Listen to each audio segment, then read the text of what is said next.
Instantly कैसे good feel करे, आइए इस विषय पर आज मैं आपके साथ इस वीडियो में बात करने वाला हूं।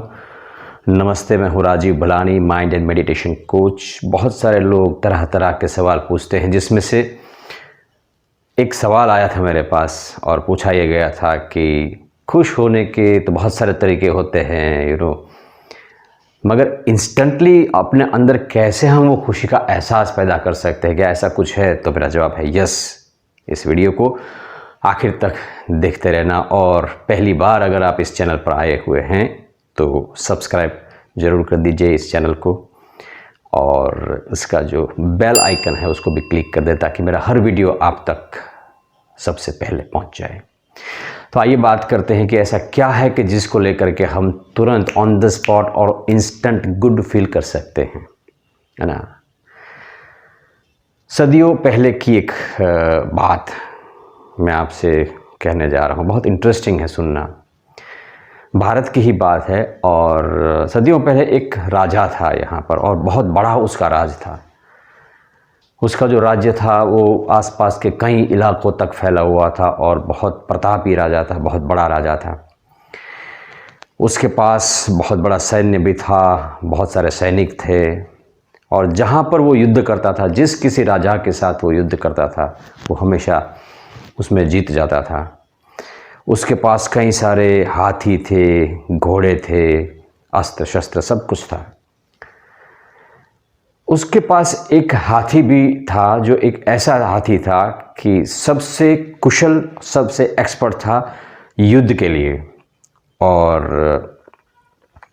राजा जब खुद युद्ध में उतरता था तब उसी हाथी पर बैठ कर के युद्ध खेलने के लिए जाया करता था। वो हाथी इतना एक्सपर्ट था कि चारों ओर से कितने भी हमले क्यों ना हो रहे हों, फिर भी दूसरे जो हाथी है वो कहीं ना कहीं मात खा जाते थे, मगर ये जो हाथी था वो किसी की चपेट में नहीं आता था, और कितने सारे लोगों को कुचल करके वो आगे निकल जाता था, है ना। तो this elephant was special for the king, ये राजा के लिए सबसे, और ये राजा के लिए ही इस्तेमाल होता था। तब तक वो उसको युद्ध में नहीं लेकर के जाया जाता था, मगर जब राजा को खुद को जाना होता था तभी इस हाथी को लेकर के जाते थे, और हर बार वो जीत करके वापस आते थे।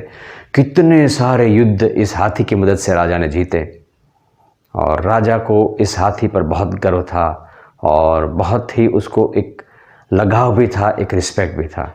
कई बार राजा की जान भी बचाई थी इस हाथी ने। मगर अब ये हाथी बूढ़ा हो चुका था, काफ़ी एज हो गई थी। अब उसको युद्ध में नहीं ले जाया करते थे, उसको रहने की जो जगह थी वहाँ पर उसको रखते थे, उसको खिलाते थे, पिलाते थे, आराम से वो अपनी ज़िंदगी गुजार रहा था। राजा भी उस हाथी को मिलने के लिए कभी कभी जाता था, है ना, मगर अब वो बूढ़ा हो चुका था, वो युद्ध के लिए क्या कहते हैं कि उपयुक्त नहीं था, और युद्ध में उसको हिस्सा लेने के लिए कभी सैन्य में नहीं ले जाते थे। एक बार ऐसा हुआ कि हाथी ऐसे टहलते टहलते नदी किनारे चलते चलते जा रहा था। रोज़ मतलब ऐसे थोड़ा वो इधर उधर टहलता था। अब तो बूढ़ा हो चुका था, ज़्यादा चल भी नहीं सकता था, मगर जितना चल सकता था वो निकलता था हाथी। एक बार ऐसा हुआ कि शाम का वक्त था और चलते चलते वो जा रहा था। अब हाथी को पता नहीं कि आगे क्या है, मगर आगे कीचड़ था, और हाथी का पैर जैसे ही उस कीचड़ में गिरा तो हाथी धीरे धीरे अंदर सरकने लगा। अब उस कीचड़ में से बाहर निकलने के लिए हाथी ने थोड़ा और ज़ोर लगाया, मगर वो फिर भी अंदर फंसता गया। दूसरे पैर से उसने जोर लगाने की कोशिश की तो दूसरा पैर भी अंदर फंस गया। तीसरे पैर से कोशिश की तो वो भी फंस गया। इस तरह से चारों पैर उसके फंस गए, और फिर उसने बहुत कोशिश की, मगर वो हाथी उसमें से बाहर नहीं निकल पा रहा था, अंदर ही अंदर जा रहा था। और अब तो वो ताकत भी नहीं थी उसके पास जो जवानी में हुआ करती थी। वो अंदर ही अंदर कीचड़ में घुसता चला जा रहा था। तो किसी ने देखा कि अरे ये हाथी यहाँ क्या कर रहा है, ये तो राजा का प्रिय हाथी है और अभी कीचड़ में फंसा हुआ है, चलो उसको बचाओ। वो तुरंत 4, 5, 7, 8 लोग इकट्ठा हो गए। नगर में पता चल गया तो नगर वाले सब लोग आ गए वहाँ पर। राजा के सैन्य को पता चल गया, और उसके कुछ सिपाही वगैरह आ गए, सेनापति आ गए और राजा तक खबर पहुंच गई कि आपका जो प्रिय हाथी है वो अभी कीचड़ में फंसा हुआ है। राजा स्वयं आए, सब लोगों ने उसको बहुत बाहर निकालने की कोशिश की, मगर वो खुद मेहनत नहीं कर पाता था। वो जैसे ही रस्सी वस्सी बांध करके उसको निकालने की कोशिश करते थे, तो हाथी को खुद को भी थोड़ा सा सपोर्ट करके बाहर आने की कोशिश करना चाहिए। वो कर भी रहा था, मगर फिर भी वो बाहर नहीं निकल पा रहा था, ज़्यादा से ज़्यादा फंसता जा रहा था।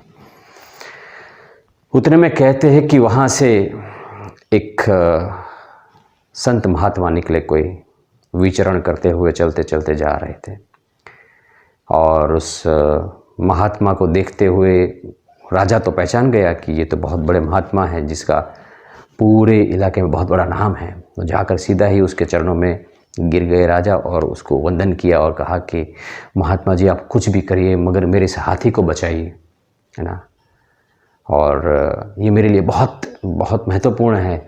इसने मुझे मेरी कई बार जान बचाई है और आज मेरी बारी है, मैं इसकी जान बचाना चाहता हूँ, आप कुछ भी करिए इसको। हमने कितने सारे लोगों को देखिए यहाँ पर लगा दिया है मगर वो बाहर नहीं निकल पा रहा।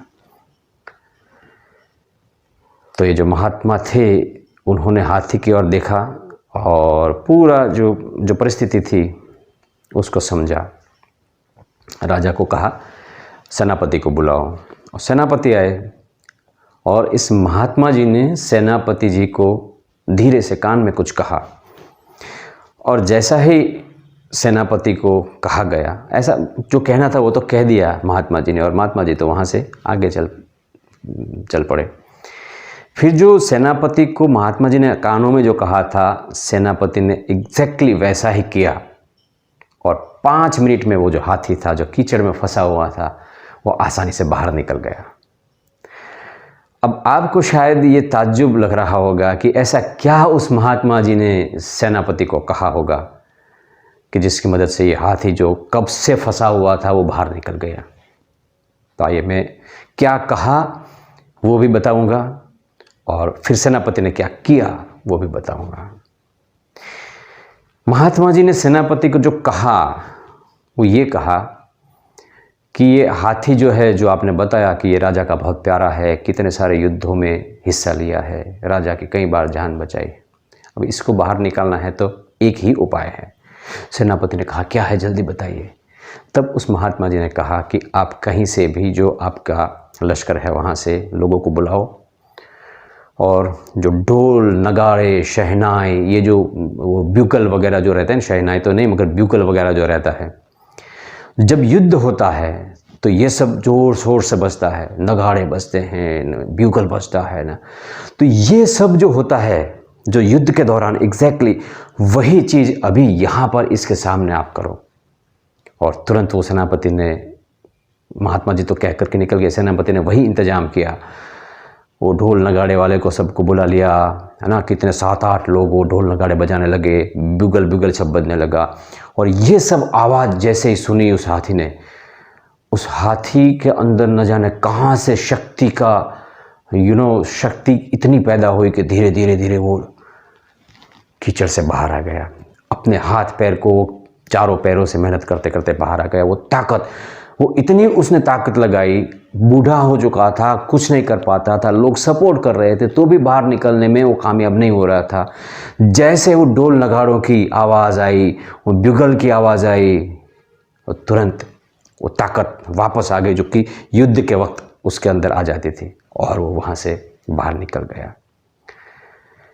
The same thing is true with human being. हमारे साथ भी यही है, जिस तरह से वो हाथी के साथ हुआ उसी तरह से हम इंसानों का दिमाग भी, इंसानों का माइंड भी, जिस इमोशन के साथ जो भी कोई आवाज़ या तो कुछ भी शब्द, कुछ भी वाक्य जुड़ा हुआ है, जिस इमोशन के साथ, वो सेंटेंस जब भी हम अपने माइंड को देते हैं, हम ऑन द स्पॉट उसी इमोशन में आ जाते हैं।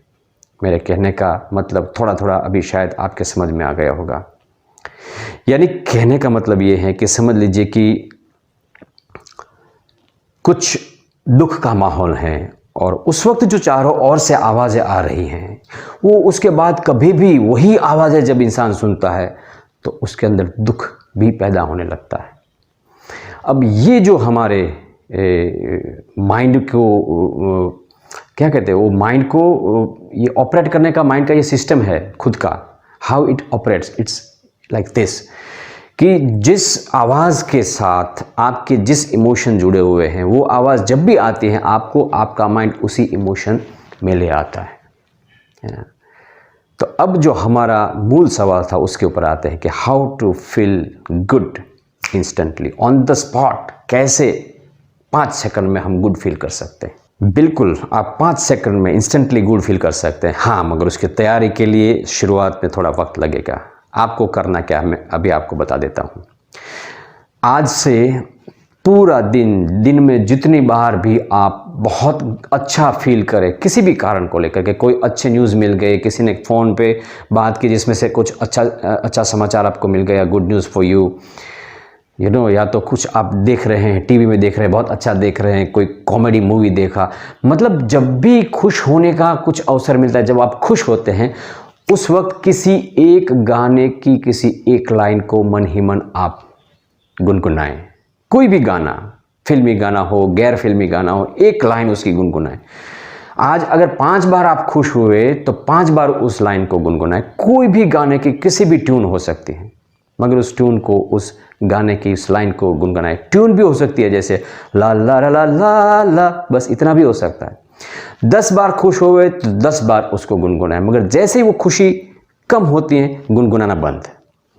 ऐसा आज, कल, परसों, 10 दिन, 20 दिन, 25 दिन, महीना, जैसे जैसे वक्त गुजरता जाएगा ये आपके सबकॉन्शियस माइंड के साथ कनेक्शन हो जाएगा कि जब भी आप गुड फील करते हैं उस वक्त आप यही ट्यून गुनगुनाते हैं, और फिर जो आपका माइंड है it will start something like magical phenomena, you know.